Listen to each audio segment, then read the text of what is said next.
level of scrutiny and criticism that they shouldn't have done. And it just continues to baffle me how pro teams don't understand this part of the deal. And they had a lot of people internally pressuring them and pushing them, and a lot of people externally as well, and they just wouldn't do anything about it. And it was frankly embarrassing the way that was handled. Layden's got to go. He just got to go. He doesn't have a strong enough track record for him to even be a candidate. And the only way he was going to have a chance at that job is if he really handled this period of time, the post-Thibodeau portion of his Timberwolves tenure, with a lot of, skill and awareness. And he hasn't. Yeah, I mean, look, I think that internally with Glenn Taylor, I think he has done a good job of communicating with him, of sort of making sure that there's a relationship established that wasn't there with Tibbs. And so Glenn has appreciated that. And I think that Scott has tried to be accessible to a few people in the organization who were not who were put out. But it takes more than that. And I from what I understand, they're still evaluating this whole thing. I still think he's going to get a chance to, if they decide to open it up, I think he would get a chance to interview for the position. But yeah, when you look at the bulk and the body of the work, there's been just a lot that has been left wanting. And so I think he still has an uphill climb ahead of him. He's done some things right. He's tried with some things, but there have been other things that have not been addressed and that have been the same, from day one here, and that's not good enough. Absolutely. So much more I want to get to, including Izzo, Bradley, more Timberwolves news.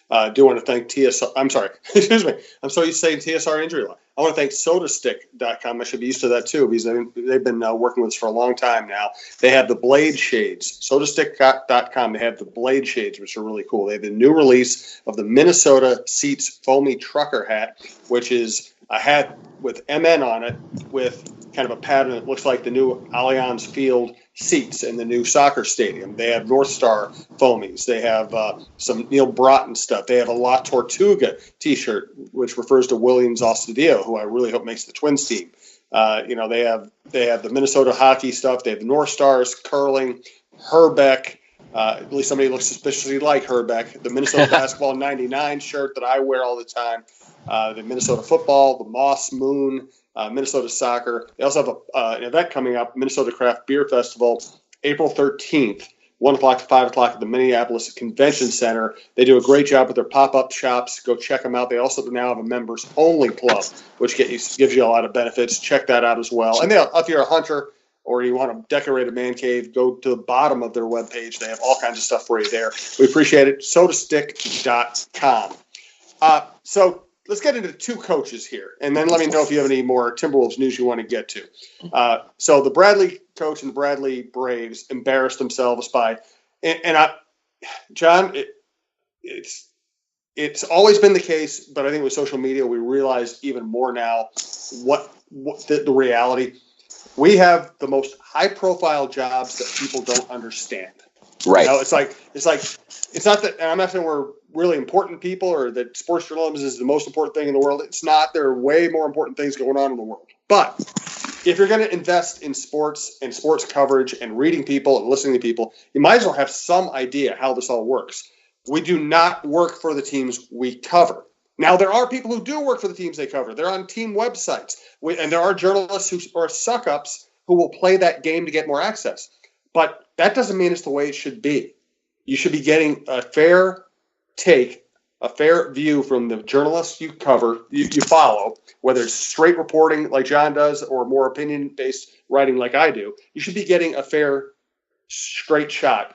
You shouldn't be rewarded as a journalist for sucking up, and you shouldn't be berated by a coach because you're just doing your job in a way that doesn't sound like promotional work. Yeah, no, that's exactly right. And I mean, in this case, I think it permeates college athletics even more than it does professional, because there's a lot of these colleges, who Bradley included, that are kind of in smaller towns, that are covered by smaller papers that can sometimes blur the lines between objective coverage and cheerleading. And I think that a lot of times smaller papers can be more considered like fabric of the community types of things. And so the coach can expect that kind of coverage. But I think the very best of the smaller town papers and the very best newspapers and websites and TV stations and all of those things will bring a dispassionate view of things to their consumers, because the only way that you don't insult the intelligence of the fan that is interested in what you're producing is if you tell the truth. And the last thing that I think most fans want to read, and some fans just want all roses and bouquets and wine and cheese, and then they can go to the team websites, they can go to other places to get that. But if you want to really know what's going on, if you want the real information behind the scenes, it takes an objective reporter to deliver that. And the thing that continues to surprise me, I guess, is that these fights almost always are lost by the coach, by the administrator. It's, if you don't do your homework and look at how these situations have always worked out in the past, you don't know what's happening. And so that people continue to try and play the power game and flex their muscle and do that. It's remarkable to me. And look, this incident for Bradley overshadowed the first 3 days leading up to that game. Right. And it really took away from the kids and their experience. And they played a hell of a game against Michigan State. And so you saw how quickly they had to backpedal. And then you just look even dumber.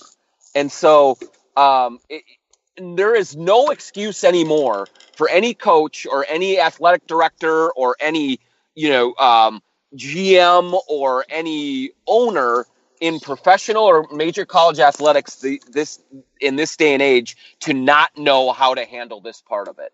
It's out there. It's been out there. And if you don't handle it the right way, it's just, that's your own fault. But yet it keeps coming up time and again. It's remarkable.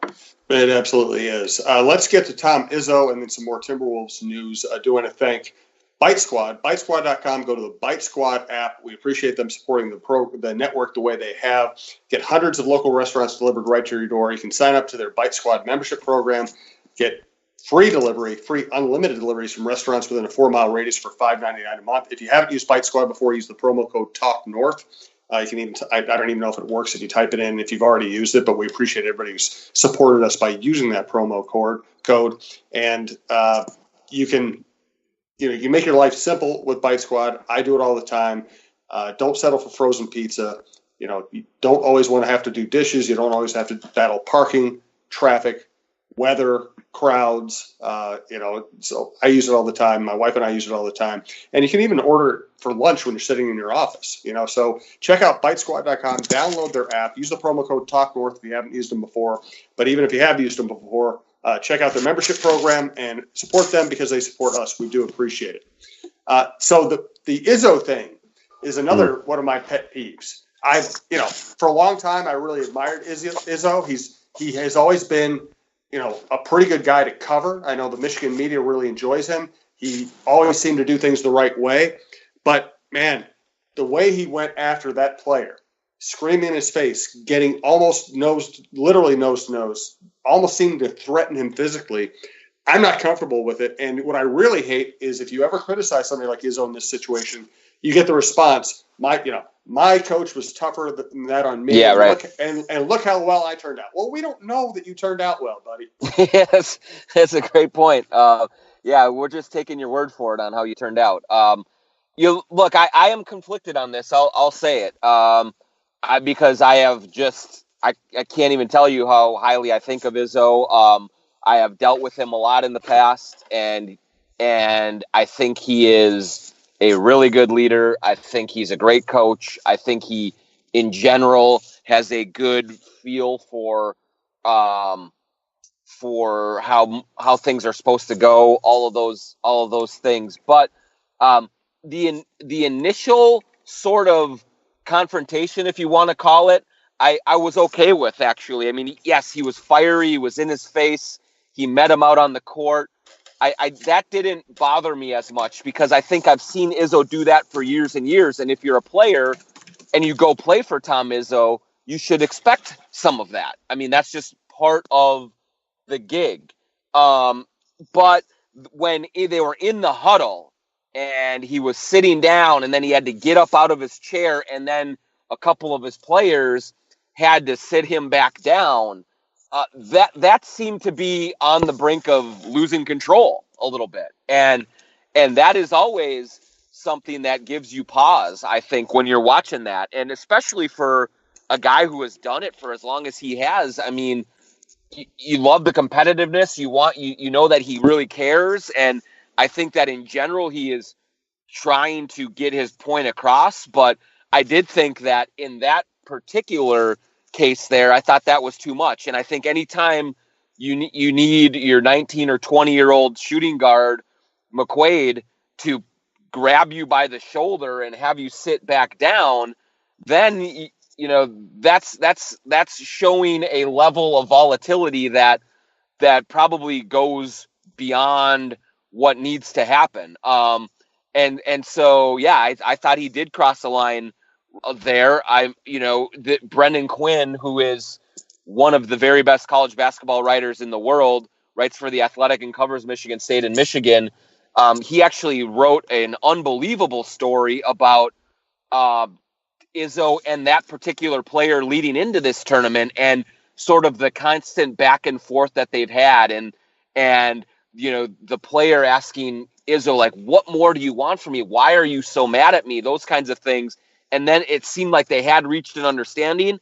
We get to that point, obviously, and they hadn't. And so I think that if Izzo himself were to go back and look at that particular exchange, he would probably not feel very good about it. And there's a difference between challenging and being intense and demanding and all of those things, and then being over the line and confrontational. And he may have, I think in my eyes, he may have crossed at that point.